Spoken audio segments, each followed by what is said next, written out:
Welcome back to episode 2 of Beyond the Rift, my League of Legends podcast reporting my Grandmaster Plus solo queue climb and my coaching notes throughout the week. So before we get started, I want to talk about the name of the podcast, Beyond the Rift. When I was coming up for names, I just thought, let's use ChatGPT. Let's figure out, let's get some ideas going. And I wrote down a bunch, and Beyond the Rift is what sounded nicest to me. I didn't even check to see if it was already a podcast. And it is. Skara made a podcast. I felt like I saw Skara, I'm a Cutie Pie, those people over there. Like 5, 6, 7 years back, something like that. It's an old podcast, but I don't want to steal their name. All right, it's a bad look. My bad on starting the name with that. This week, we're going to be calling it Behind the Raptors because it's the same letters, BTR, and Behind the Raptors is mid lane. And that's what I play. And it's just a funny little name to get this episode out. I'm not locked into that, though. If you guys have name suggestions, please let me know down below. Behind the Raptors is funny. So, if we don't have anything better, we can stick with that. I don't mind. But yeah, if you have a name that you would like to see get used for the future, then let's go for it. Also, talking about the schedule of how often these episodes are going to be released. At first, I wanted to do weekly, but obviously last week we didn't release one. I got really, really sick. I couldn't talk. I lost my voice. And also, I don't think I'll be able to create an hour of content for my solo queue notes every single week. So I think instead what we're going to do is we're going to commit to a every other week schedule. So maybe Friday, every other Friday. And this way, I'll make sure I have enough solo queue notes. And in the solo queue section, I'll talk about why I didn't have enough solo queue notes this week or last week. But I have plenty now. And let's go ahead and hop into it with my initial solo queue notes. So if you guys didn't listen to last week, I am on an off-stream account. My off-stream account, it's 60% win rate. It's like 65% on Victor. We got up to Masters. We're close to triple digits. We're like a game from triple digits. And we're playing in low GM, high Masters MMR. So I'm super happy with the account. Only starting it like 3 weeks ago now, I think. It's back up to where I was, and MMR-wise at least. And I think I have a really good foundation. My goal this split is to hopefully peak Challenger, even if it's just for a little bit, and then end GM. And then next split, we'll keep increasing the amount of time we can get into Challenger. Last year, I was in GM for about half of the year. This year, it's my goal to end GM every split, and then each split increase my time in Challenger. So those are my goals. This week, I took a pretty big break from solo queue. I kind of was just feeling like I didn't have the energy to queue up. I was getting a little bit kind of tilted in my games. I also had some real life stuff going on, and it's really hard to play the game when you're getting overloaded emotionally and mentally. I took a break and I was learning StarCraft, and it was really refreshing to play StarCraft because I don't have a lot of experience in that game, and I was just learning it as a low elo player. You get to learn everything, and it's really refreshing to just kind of take a step back from something you've been smashing your head against for years and to just kind of do something different. Also, when you do things that are different, they give you a fresh perspective when you come back. So being low elo in StarCraft has made me remember, it's made me remember a lot of things. It made me remember you play games because you really enjoy the learning process. You play competitive games to enjoy the learning process against and with other people, right? And then learning, it's okay to lose, right? Like when you're coming into something that you're new at, like you're going to lose a lot and you don't care, right? That's the best part. I played like 50 games of StarCraft in like 1 week, and I lost like 40 of them. And I was just having a blast trying to figure it out, trying to figure out the next way to win. And I was just grinding it out. Tyler One recently has been doing this with chess. Queues up, dude. He's played hundreds, thousands of chess games, I believe, at this point. Just losing, dude. Just losing. And he wins some. I think he's probably 50-50 because that's how MMR systems work. But in the beginning, you're definitely going to lose more than you win. And he's okay with that. He just plays again. And it's so nice to remember what it's like to learn from a fresh plate and to remember, you gotta lose. Well, you gotta play. And playing entails losing. You gotta lose to learn. And that's the beauty of it. As long as you can find enjoyment or at least fulfillment out of those losses still, that's how you know you have a good foundation to keep climbing long term. So I've been playing StarCraft and I've been losing and it's been okay. Of course you get frustrated at the loss. Like oh man, this guy freaking cheesed me, man. He sent over I got Zergling Rush. Like, it's frustrating. I'm not saying that I enjoy frustrating things, but it's incredibly fulfilling to be excited to learn how to beat it and keep going forward. That's what I'm really excited I have back with League now, right? Taking that couple days off. And I recommend this to everybody. If you find yourself playing solo queue and you feel like you're just stuck and you're smacking your head against the wall and it's kind of felt the same for a while and you feel very frustrated, take a step back, take a day or 2 or 3 days, take a break, maybe play a different game, spend some more time in a different hobby, and that will tend to reignite hopefully it'll reignite some of the passion or some of the beauty of learning. And if it doesn't, that's okay. Maybe we take a longer term break from League. But I think breaks are important. I usually have a week-long break from solo queue once every split, and then I like to take a day or 2 off every week or so. So that's my philosophy on breaks. I'm curious to hear what you guys think about that. So I just got off of kind of like a week break from solo queue, but how often do you guys play? Are you guys playing every single day? Are you guys how often do you guys take breaks? So why did I take the break? Well, I realized that my win rate was really low and I was getting really frustrated. And I found that queuing up for a game of League is kind of my first test. If I queue up for League and I'm not ready to queue up for League, I lose that League game. And what I mean by that is if I queue up and I'm just preoccupied, I'm watching StarCraft videos, I'm still eating my food, or I'm just completely not paying attention and I'm in loading screen and I'm still not paying attention and I get into the game and I'm still changing my music and I'm still preparing, like I am just not ready to play League. So that is my final step of my warm-up. If I am willing to queue up, put everything else aside and just focus on doing what I have to do. And for queue, for me, it's like I have to reset if time goes above average because I play mid lane. If I don't do that, I'm not going to get to play mid lane. You got to reset when people dodge. You got to be present in draft. You want to be paying attention to what are people playing? What are you what champion in your pool are you going to play? Are you ready to lock in what you have to play? For me, it's been just Victor and just Tryndamere, just those 2 champions. So if it's not a Victor and it's not a Tryndamere game, am I ready to dodge? If I'm not ready to dodge before I queue, I know my win rate is going to be low on that game. So I just don't queue.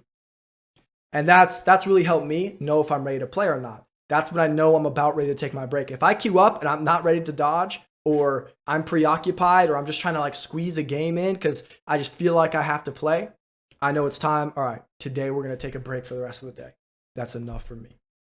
So queuing up is the final test. It's the final warm up for me before I really get into my day of League. And it's been really, really helpful. Paying attention to my mental state going into the queue, not even going into the game for the first time.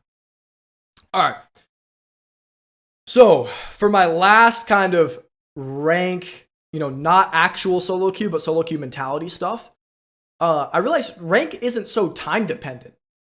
Especially in Master Plus, where the LP to get Grandmaster and the LP to get Challenger every day goes up, and you see these things like, oh, race to Challenger, race to Masters, or everybody's always comparing their LP with each other. It's very easy to feel like if you're not currently at an LP right now, then you need to get there now. You know what I mean? But that's just not true. If you were to be up 1 game per day, just net positive 1 game, or if I were to be up where my offline account is right now, it's in Masters, I would end the season top 100 challenge. I didn't do the exact math, but here I'm gaining 23-ish 1 day. Let's see, how many days are there left in the season? Okay, so at time of recording, there are 109 days left in solo queue. So if I was up 1 game a day, so that's if I go 1-0, or if I go 2-1, or 3-2, whatever, 1 game a day, for 109 days, getting 23 LP, I would be 2,507 LP by the end of the season. I would be rank 1 on the server, and it wouldn't be close. Crazy. It feels like you have to get the rank really, really fast, but if you play slow and steady, you will actually be, not only are you more consistent, and you're likely to have a higher win rate, and you're likely to enjoy the game more, but you can achieve just as much as you can by playing a lot or playing fast, like, playing the quick and burnout and long break style. So that's made me feel good about my break. You don't have to feel guilty about not playing for a day. You don't have to be guilty about taking a break as long as you're being steady and you have a system that is consistent and you follow through with. Rank isn't so time dependent. Coach Curtis and Nathan Mott, they also run a podcast over Broken by Concept. They are phenomenal at this. They both try to play 2 to 3 a day, and they both end Challenger every season. I think Coach Curtis has been Challenger since like season 4 or something. He's got like a decade straight run of being Challenger. When I checked him at the beginning of the season, a month into the season, everybody's Masters already. Everybody's, racing and climbing. I check on his account, and he's like, oh yeah, he's D1. He's good win rate. He's getting there, but he hasn't played the games that all the other racers and content creators have played. It's like, is he still going to end Challenger? Of course he is. Is he rushing like the content creators all are? No, he isn't. He's sticking to his system that works for him. My system's a little bit different than that. Your system should be tailored towards you. It should be a little bit different than mine. But I'm going to stick to my system, and I'm going to be confident in that. I don't need to get coped into playing more. I really shouldn't get coped into playing more. I should do what feels good to me and do how I enjoy the game and will let me accomplish my rank goals. So rank isn't time dependent. Take your time. The important thing is you have a consistent schedule, a consistent system that works for you. All right, let's get into some actual gameplay things. This week, getting back into the game, solo queue is all about, League in general. It's all about thinking about as many things as you can. There's so many things. There's so many variables in a League game, right? You have 10 unique champions. I always feel like chess. It's like chess where the pieces change, right? In chess, there are all these different openings and all these different strategies. In League, we have the same openings and the same strategies, except our darn pieces change and how they interact with the other pieces change every single game. So we have so much to think about, but we don't have that much brain power in game. So solo queue is all about figuring out what you want to spend your active brain power on. It's all about kind of deciding, all right, maybe I'm not good at this. I'm already pretty automatic at my mechanics. Say I'm a good mechanical laner. I probably don't have to think about my laning that much. That's going to be kind of on the background, and I'm still going to outperform my opponent because that's a skill that I've worked on. It's better than my average rank. But maybe I'm worse at seeing, when I'm going to get ganked. And I play Victor, so I'm using me as an example. I'm good at lane compared to people around me. I'm bad at seeing, when I'm going to get ganked from the support, from the enemy jungle. I die a lot to ganks and 3v3s and that kind of thing. So I've been making sure I put my mental stack completely on the enemy jungle. It's so easy to go into a game and min-max what you're good at. It's like, oh man, my landing, if I just wait half a beat on this laser, I land it. Or if I wait a second on the Q, I can get the Q and the auto rather than just the Q damage. Or if I put my wave a little bit further back, I can get 2 more autos on this guy when he steps up for the cannon. And it's like, yeah, sure, that's fine to notice. But from me going from my high master low GM MMR to get up to challenger, that's not going to matter because my laning is already there. It's already higher than where I'm at. The thing that isn't that high is where's the enemy jungle? Where's the enemy support? When is it most likely there's going to be interaction? Where do I have to put my wave when that interaction happens? Am I going to have to freeze? Do I want to crash and be there? There's a lot of different things that can happen. Where do I need to orient myself towards that? So since I'm already good at the lane, but I'm bad at seeing the other stuff, going into my games, 100% of my unused mental stack or of just my open brain power is on, hey, where's the enemy jungle? If I know where the enemy jungle's at and I know where the support's at, I don't lose games. I just don't. It's because that's what I struggle with when I'm thinking about other things because that's not automatic for me yet. So that's my learning objective. And that's what learning objectives are. It's saying, okay, hey, focus on this thing for a while so we can bring it up to the level of your laning. After you do that for a while, and that's not why you're losing games anymore, great. We can take that off of our forefront of our brain, kind of put that in the back burner where it's going to be just automatic, and then you can spend your conscious mental stack, your open brain power on something else. So for me, that's just knowing where the enemy jungle is at. It was also really important for me to realize, like, I'm not just winning games because I know where the enemy jungle is at. I can't just go tell my Emerald clients, hey, jungle track better, dude. You'll be my rank. Like, that's what works for me. It's like, no, that's not how it works. That's just what I'm not quite locked in on yet in my high master games. I'm not quite at that level, so I need to bring that up. So focusing on that, and when I focus on it properly, I don't lose. So this happens all the time in my coaching, is I'll see somebody play, and I'm like, wow, dude, your laning is really, really, really good. Or like, your 1v1 mechanics are amazing. You're crushing this guy. Let's talk about something else then. And then they'll keep trying to bring me back to the 1v1. They're like, oh, but I missed an auto, or oh, I missed a Q, or I could have 1v1 here or there. It's like, whatever, it doesn't matter. Dude, you have no clue how to team fight. You have no clue how to play the map. No wonder you can't climb. Bringing your laning skill that's already better than everybody else's you're playing against higher isn't going to help you as much or as efficiently as just cutting out the really, really bad things will be first, right? Now, of course, there's a little bit of variance here. If you're, you can pick what to improve on. There's lots of things that we all suck at. And generally, there's lots of things that you're still good at. And you should think about the things that you're good at, because that's probably the part of the game you like the most. But think about why you're losing games and work on cutting that out, rather than really, really min-maxing the one thing you want to focus on, right? We all tend to be inherently drawn to one part of the game. It's very easy to get tunnel visioned on that one part of the game. So work on expanding what you want to think about. I don't want to think about where the enemy jungle's at. I want to laser you in the face and freeze on you and be up 100 CS. But I'm up CS every single game I play. So I shouldn't worry as much about that than where I need to be at the fights, how I'm playing the fights, where the enemy jungle and enemy support is at. Okay, let me check my notes here. The last little note I have for today, or for my week of solo queue, this actually came from today, this morning, is you can only do what your champion allows. And sometimes the game state just allows for nothing. I had a game where I was playing Victor. I had a Gangplank top, and they had a Twitch support who was just roaming around the map, and my jungle was just inting. Like, I think he ended the game like 2-12 or 2-13. And if they have a high threat support that's going to be in my lane, and my jungle isn't going to buy me any space, and my top is going to scale and farm, my top was doing fine. He was like up a kill, he was farming well. Then I just can't make a play. All I can do is farm and wait for somebody to buy me space, because I'm a carry champion.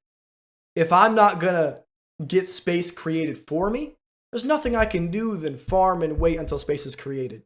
The mistake I made in the game is I was getting squeezed and squeezed and squeezed, and I had no space, and I got desperate. So I step up, I try to make space, and I die. And I end up looking ugly that game. Like, I win my lane, but I try to force and make space. I end up ending the game like 2-5. I was like 2-1. Where my Gangplank, he didn't do that. He just farmed. He just farmed and farmed and farmed and farmed. And then at the very end of the game was almost winnable because Gangplank was so well farmed. He was starting to one-shot people. Didn't matter our jungle was 2-12. Gangplank was scaling. If I would have also scaled and not tried to play outside of my champion's limits, that game was winnable, for sure. But since I tried to force because I felt like I had no options, all of a sudden there was no game anymore. So sometimes, like, you can only do what your champion can only do. For me, as Victor, as a scaling teamfight champion, that means, like, sometimes if you don't have space and the enemy team has a high threat team comp, you got to sit under tower and farm. You got to farm and cry and suffer until late game where you can actually play the game again. And sometimes, if I farmed and Gangplank farmed and we're both really strong, we might still lose. Sometimes everything that your champion can do isn't enough. Those champions aren't often, or those games aren't often, but they happen.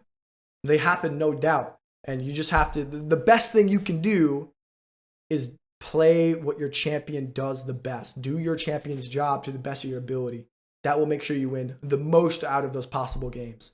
It's too easy to feel out of control because our champion isn't enough and then force beyond it. And now it's definitely not winnable. Where if you just play a little bit slower and farm it out, maybe it is winnable. Or do your job. Different champions have different jobs. When I was one-tricking Annie, right? Annie's all about, especially before her rework in Season 12, she was a very early game champion. She's different now, but she was a very early game champion. She's a very set-up champion. She's a very, like, assassin-y burst damage champion. And I would have games where I didn't have anybody to set up. So I would just freaking force it, dude. I would just, like, flash on the enemy jungle, like, whenever I could. And I would just be down 0-5. And I'd be like, oh, man, nobody would play around me, and I'm 0-5. It's like, oh, I can't win on Annie. It's like, well, dude, maybe you can't facilitate now. It may not be great to wait it out on Annie, but a point-and-click stun is never going to be irrelevant unless you're 0-5. The enemy team is so darn ahead, point-and-click stun doesn't stop them anyways, right? So, especially when you're feeling desperate and out of control, just remind yourself, what does your champion do? What is your job? You can only do that. You can't do more than what has been created and limited by the definition of your champion. So focus on that. Ground yourself on that. Sometimes, very rarely, one out of 10 games, that isn't enough. Don't let that 1 out of 10 games make you play worse in the 9 out of 10. All right, moving on to the coaching notes section. These are notes that I've taken away from my coaching in the Jays Academy and my private coaching over the past 2 weeks. The first thing that I've really come back to, especially in my low ranks. So I've kind of divided my coaching into 3 different tiers. I have the higher elo guys, it's D2 plus. I don't really coach too many people over like in Challenger and beyond. I've coached like 3 Challengers in this year so far. So it's like, I don't really coach much of that. That's a different tier in of itself. But between like Grandmaster and D2 plus is like my high elo guys. And then we have like Emerald to Diamond 2 is like my middle elo. Oh, you guys are going to love that. And Platinum and below are like my low elo guys. And the reason I draw those lines like that is because I have very different styles of sessions with each, and my notes are almost rank bracket exclusive. I found with my mid and my low elo guys, it is so important to just make sure you have a general idea of how, like a general win con. You have one solid abstract win condition for your team. And beyond the win condition, you need to know how you fit into the win condition. And once you have this top idea of like, okay, my job this game as Ari is to keep priority in my lane and make plays around these guys, you can then check your decisions to match if it lines up with your overall abstract idea. You can see, was my back on tempo? Well, what are you supposed to be doing? You're supposed to be playing with your Bel'Veth and your Rakan. So it's like, well, if you're supposed to be playing with Bel'Veth and Rakan, did you back with them? Or did the back increase your roam with them? If not, you know what I mean? So it's this very top-down idea. You have to understand the team comps to understand win conditions. And once you understand kind of the general win conditions of both teams and what your champion does, you can have, I've been calling it the one-liner in my sessions. If you can have the one-liner and the one-liner is correct, it becomes so easy to review your own games. You can just check, did I line up with my one-liner?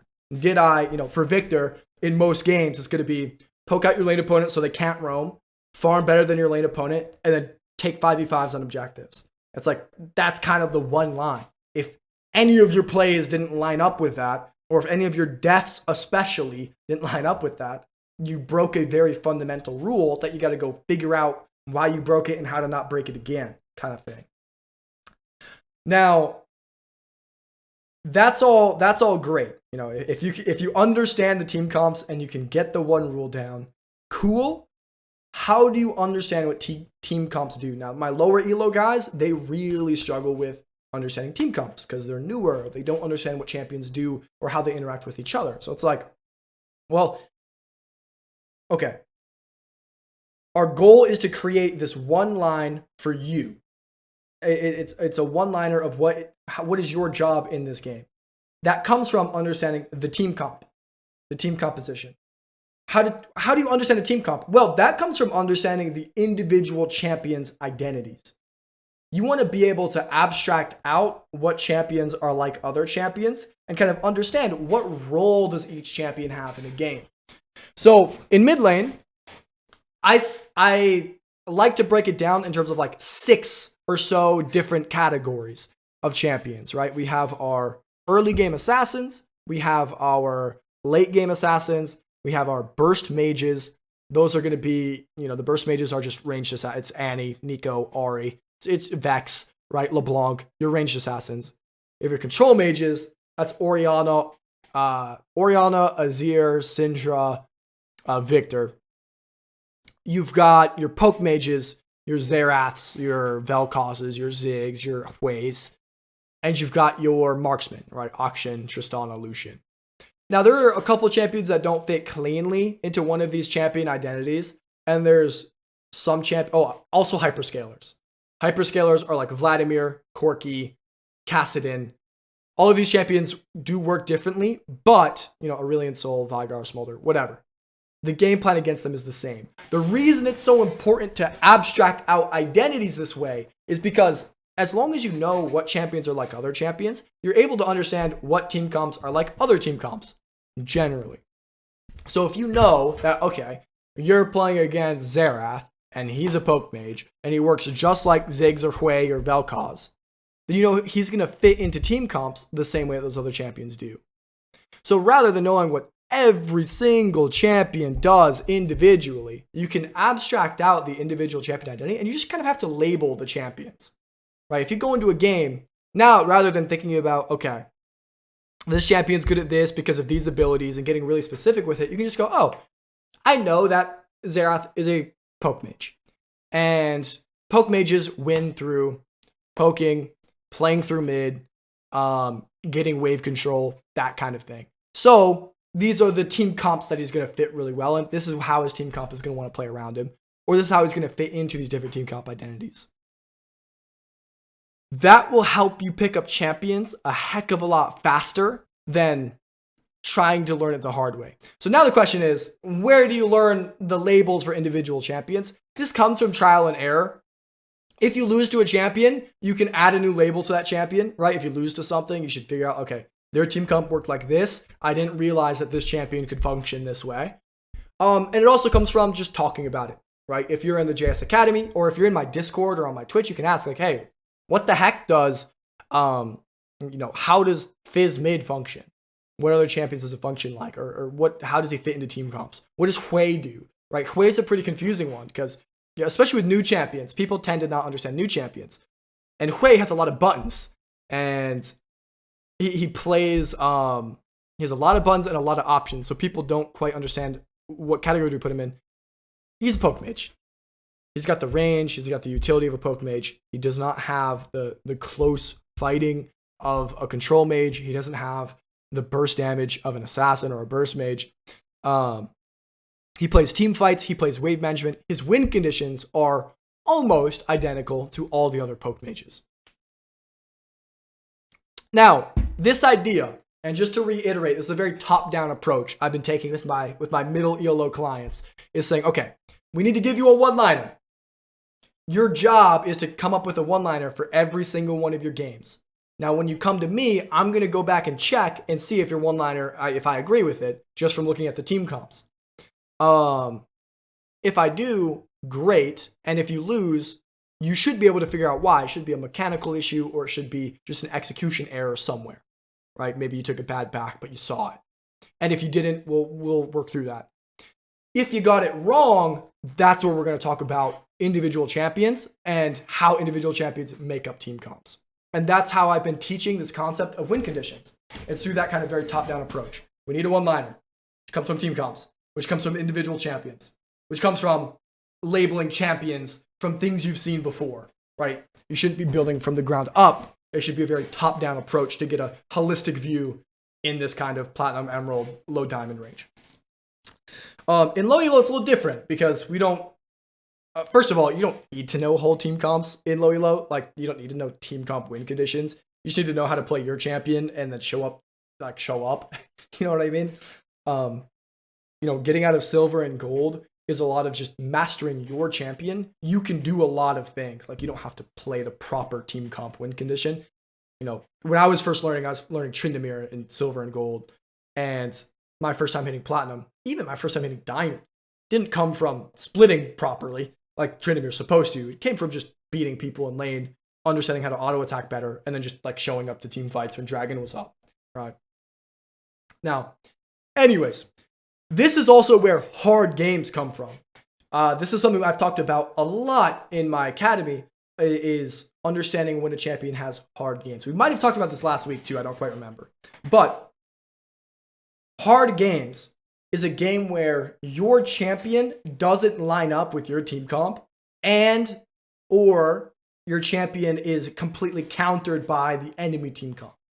So for Victor, a good example would be, Victor wants to play slow early. Like, he doesn't want to roam. He wants to play aggressive in lane, but he doesn't want to roam. And he wants to take big 5v5s. Well, if I have a bunch of split push champions, I got Vayne bot lane, I got Alawi top lane, and I have really high threat support in jungle, like Bard and maybe Jarvan. I hate playing with Bards as Victor. They always want to come to my lane. I don't want them. They always want me to roam with them. They want Grubbies. They want Dragon. I don't want to. Absolutely hate playing with Bard. The team comp countering Victor is the same. I don't want to play against high threat stuff. Silas, Bard, Pyke, Rakan, Jarvan, Xin, Shaco, Twitch. All these things I don't want to play against. Because again, I want a 1v1. If there are 3v3s, I'm not happy as Victor. So if I'm going into a game where I'm completely countered, I understand, like, okay, my one-liner is going to be hard and my job is going to be a lot harder. Not harder. I have less I can do just because my one line is restricted from the team comps. My champion doesn't work well in the game that my champion doesn't easily have a lot of inherent options. So, what do you do in hard games when it feels like you can't do a whole lot? The answer is you don't do a whole lot. You slow down. If I'm playing Victor against Silas and Xin and Bard, I know that they're going to roam a lot and I don't want them to. All I can do is wait until they take a bad roam. I can't match them. I can't even really trade with them. I can't really play lane that well because my lane is restricted just by nature of them having Bard. So what I'm going to do is I'm going to play way slower. I'm going to sit under tower. I'm going to wait for them to make a mistake, and then I'm going to do my job. So in these hard games where your champion is countered, or when you're trying to do the one-liner thing we talked about before, and you're like, wow, this is just really hard for me to do anything. I don't mesh well with any of my teammates, and I don't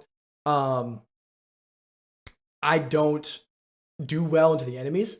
You have to get reactive. You have to slow down. You have to do less. You have to get reactive. What I mean by get reactive is punish enemy mistakes and follow your team, like follow your jungle, follow your follow your support, whatever it is, whoever's the carry, but don't try to make space yourself. If your champion doesn't do well in a game, don't try to do a whole lot. Take a little bit of a slower pace. Now, a lot of people are going to hear that and they're going to say, well, if we're doing less, then we're going to win less, right? And it's like, well, you're going to lose the game anyway. The game's hard. So if you want to win the most of the hard games you can, you're going to slow down. If you try to do too much, you're going to throw and int and feed. And this happens when people try to force what they think is a good, what their job is, even though their job is countered or they can't because of something on the enemy team. Excuse me. That also happens when you fall behind. If you fall behind, you can no longer take the space like you want to do. So you have to get more reactive. You have to punish enemy mistakes. You have to follow your team more. If you get behind and you get solo killed, you can't just go back playing the game like you were planning on from being even or from being ahead. You have to slow down. You have to get way more reactive. Now, in this same vein, going into kind of some matchup specific stuff, there are these hyper aggressive champions that play at a very fast pace that you can also get reactive against. In mid lane, I've seen it like, dude, a dozen times these past 2 weeks on like Yasuo, Irelia, Akshin, sometimes Yone, these kinds of champions where they're just, and not all players who play these champions do this, but the games that I'm talking about are where they're playing these hyper aggressive champions and the player themselves is just, they're constantly casting their spells. They're constantly trading. They're shove, shove, shove, Q, Q, Q, Q, Q, hit the wave, hit the wave, hit the wave. With these hyper aggressive players, when we're playing against them, we go, oh, I got a match. They're clicking a lot. I got to click a lot. They're casting a lot. I got to cast a lot. And we freak out. We're like, oh, fight, fight, fight, fight, fight. And it's like, guess what? That's what they want you to do. That's the only way they win. Top lane, Jax. I see it with Jax a lot. Jax's passive gives them attack speed. And so they'll start attacking the wave a ton and they'll build up their attack speed. And as top laners, we see that and they're like, oh shoot, man, we got to contest the wave. But it's like, no, dude, he's got lethal tempo stacked basically with his passive. It's like, oh, dude, I'm down the wave. He's up like 6 CS already. We're only like a wave in. It's like, yeah, but he's shoving it so hard, it's going to come to you. He's using so many auto attacks. And for Yone and Yasuo, it's the same thing. Like they're using so many Qs on the wave. It's going to come to you. Let it come to you. You're not actually down CS if you let it come to you and you farm well on the tower. These guys will overplay. So decide what you can give. If Jax is autoing the wave a bunch, give the wave now so you can be aggressive on him on the bounced wave. Or if they're just going to keep pushing, this happens a lot with Yasuo's, they'll just Q the wave perma. It's like, fine, let him Q the wave. Don't try to contest the wave in his face. He's just pissing out Qs on the wave.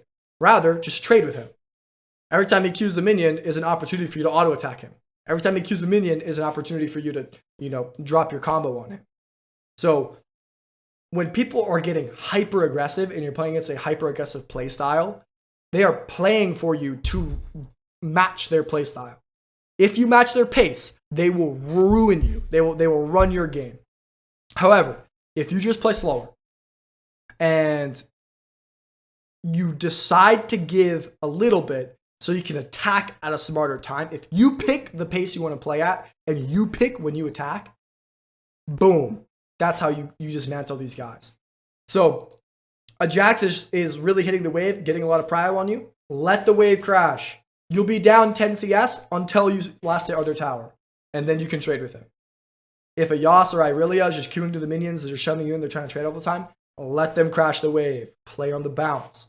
Or let them queue the minions. Just queue them when they queue the minions, and then let the wave come into you and be even in CS. But now you're up HP, because every time they cast a spell on the wave, you cast a spell on them. Right? So, only way you lose to these guys is if you try to match them and fight them head on. And that happens way too much. Kind of building on from this point, I found people always try to do too much, especially the harder games get. Maybe it's a hard game for your champion that we talked about. Maybe you're playing against a hyper-aggressive style, but things happen in our brain, and it just makes us try to do a lot. A lot of League, actually, getting up to like middle elo, getting up out of gold, getting up out of platinum is about figuring out what you can do. So if you're low elo, you should be trying to do a lot. But once you get out of low elo, the game becomes a lot more about what you can't do. Right? You can't take this trade because their jungle can be here and you'll die and you'll lose. You can't do this dragon because your support is off tempo. and then you'll take a losing fight and be down in the mid game, right? So a lot of it is, if you're dying a lot and games are harder than you think they should be, you're probably focused on the wrong thing. So you got to prioritize something else. You have to have the right one-liner. And then you're probably trying to do too much. You have to be much more decisive with when you decide to attack rather than just trying to brute force attacks all the time. That's really, really, really big. This, even from a mental perspective, when we talk about being in the zone, when we talk about being in a flow state, oftentimes, we know that's a good mental state, and we know we play better with that.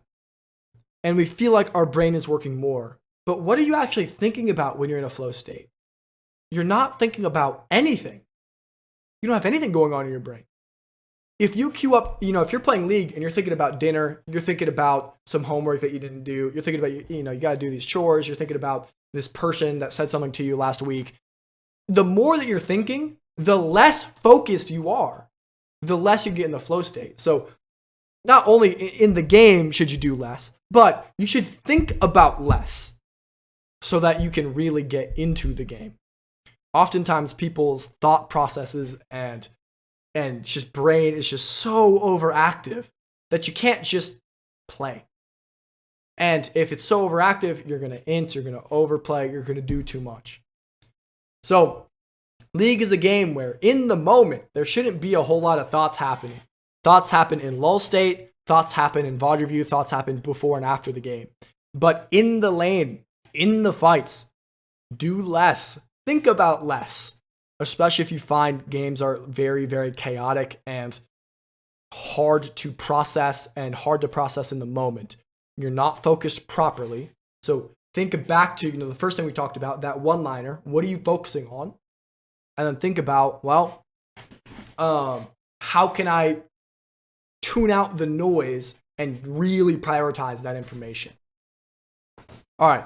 The last little coach note I have here is, when you're playing from a range disadvantage in mid lane, the game is all about cooldowns. You have to proc cooldowns first before you get to trade. So this happens, if I'm playing Victor into Syndra or, Xerath or Ziggs, somebody with more range than me. Or if you're playing like Fizz or Vex or Nefiri into a control mage or into Lux, you have to bait out the spell before you play. So the whole lane comes down to where can you bait spells. There's an opportunity to bait spells every single minion that they step up for and every single minion that you step up for. But your job, when you're reviewing these lane phases, look at their cooldowns, get in their head, and think about how to bait out their cooldowns. Pretend you're going to last hit, step out, bait the cooldown, then trade. This sounds really simple. Like when I wrote it down and even reading it out now, it's like, oh yeah, well of course, if you're playing against Lux, bait out her E before you trade with her. But a lot of people have the wrong idea of the matchup, or they just trade too much, or they just get poked down and they wonder why. It's like, you can't threaten. I used to do this a lot in Victor against Lux. I would try to step up in her face, because like Chovy is really good at stepping up in people's face. But it's like, you're not Chovy. I'm not Chovy either. Just bait out the Luxie first and then step up. You can ease it so much easier. All right. That's my coach's notes. The last little section, I want to add a, comment section, or kind of like a response, commentary section at the end here. So I just want to respond to a couple of comments last night, or a couple of comments from last episode. So the first one is from our guy, Aberrant Demon. He dropped an amazing comment, very, very thoughtful. He talked a lot about playing on stream. He said, we talked about, playing on stream is a little bit harder in some aspects, but playing off stream is also harder in some aspects. Playing on stream, you're distracted. So your mental stack is overflowed. Sometimes you make focus mistakes. Things pull you away from the game. Maybe you don't use your lull states effectively. Playing off stream, you're alone. And emotionally, it's warfare. And you don't have any outlet. Usually with Twitch chat, we'd be like, oh man, look at how silly my Hecarim's being. He's 0-5, whatever. And you just farm it out and you're fine. But you can't type that to him. right? Like that's not positive to anybody. You don't have as easy of an outlet. So we kind of just mentioned, like, it's tough to find a balance. I want to say that having my off-stream account has been amazing. Being able to deal with that emotional trauma by myself has really made me a lot, it's re-strengthened my mental, right? I'm able to deal with things and control my focus much better off-stream, and I believe my peak will be much higher off-stream. So I highly recommend having an off-stream account because it's just been so good for me. What I am struggling with is having an on-stream identity. When I'm streaming solo queue now on my main, I have an on-stream account. I have no clue. Like, it feels so weird because I know I'm playing worse. So I try to put more energy into talking to chat and being a content creator, emphasis on the content. But then I play even worse. And then I get mad. And then the content's bad. And then I have a bad stream. And then I end at 2 hours when I blocked out 4 hours out of my day to stream. And it's just really, really bad. So I will say, for my League of Legends climb, I think having an off-stream account is amazing. But I feel completely lost on stream. I think what I'm going to do is do some unranked to masters challenges to give me a reason to focus on the game again. I might also do... I might try to strike more of a balance. I might have my on-stream account try to catch up with my off-stream account and try to be competitive on both. I'm not quite sure. I feel lost on stream. I might just switch to like full coaching content, do blitz coaching and that kind of thing. We'll see. But yeah, thank you so much for the comment, for the listen.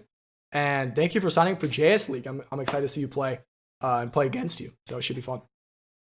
Our next comment here is from KetsuSenShi. He's a Pantheon main. He says, I really liked your stuff about proper JS ace and looking at statistics to make sure that games you're okay to cope, so you're not just coping too much. The general idea of his question is, well, what constitutes a proper JS ace on Pantheon? And I'm assuming you're talking about Pantheon mid. Correct me if I'm wrong, but that's what I'm kind of I'm going off here. Now, for Pantheon, think about what is your job? What is your one-liner, like we talked about earlier? Well, Pantheon's very strong early. He's also like surprisingly strong really late game, but whatever, we'll come back to that. He's really strong early. He is really good at roaming, and he's really good at like facilitating early plays. So to be, we really want to lean into that early lead because you're not going to have the highest CS in the game like Victor will. But you will have an earlier lead than Victor. So I would look at 10 minutes and at 15 minutes in your games, your gold lead and your CS lead with your lane. Now, you might get out CS later in the game, even in a game where you played very, very well, just because they're all side laning and you're off making plays. That's fine. But at the 10-minute mark and the 15-minute mark, you got to make sure you're up gold. You got to make sure you're up CS. OP.GG has a really nice, easy to read graph that I use for this. You just go on there, you look yourself up, you click the little caret to bring the game down, you click etc. You can check gold lead, you can check CS lead, and it shows you by time. So at 10 minutes and at 15 minutes, make sure you're up gold, you're up CS from your lane opponent. And then make sure you have the highest KP. You have Pantheon ult. You have early game roam potential. Make sure you have the highest KP on your team. If you're not highest KP on your team, sometimes your support will have more than you and it makes sense, or sometimes your jungle and it will make sense. But generally speaking, you need to have more KP than your lane opponent, percentage-wise and raw number-wise. And you got to have most or at least close to the most as your team. And then you do have to have the most damage as well, right? I don't want you to cope about games where you're just running around, stealing kills but not actually doing damage. You got to be high damage. You got to have an early lead, and you got to have high KP. So those are going to be the stats you kind of use to orient yourself on Pantheon mid. It's similar for Pantheon top. Of course, the KP part is harder, but the gold lead and CS lead should be bigger. So I hope that helps. Thank you for the comment, and let me know if you have any questions. I would love to talk more about Pantheon with you over in the Discord. So feel free to join us, discord.gg/JSMethod. Otherwise, that is it for this episode of Behind the Raptors. Thank you guys for stopping out. I'll see you in the next one. Peace.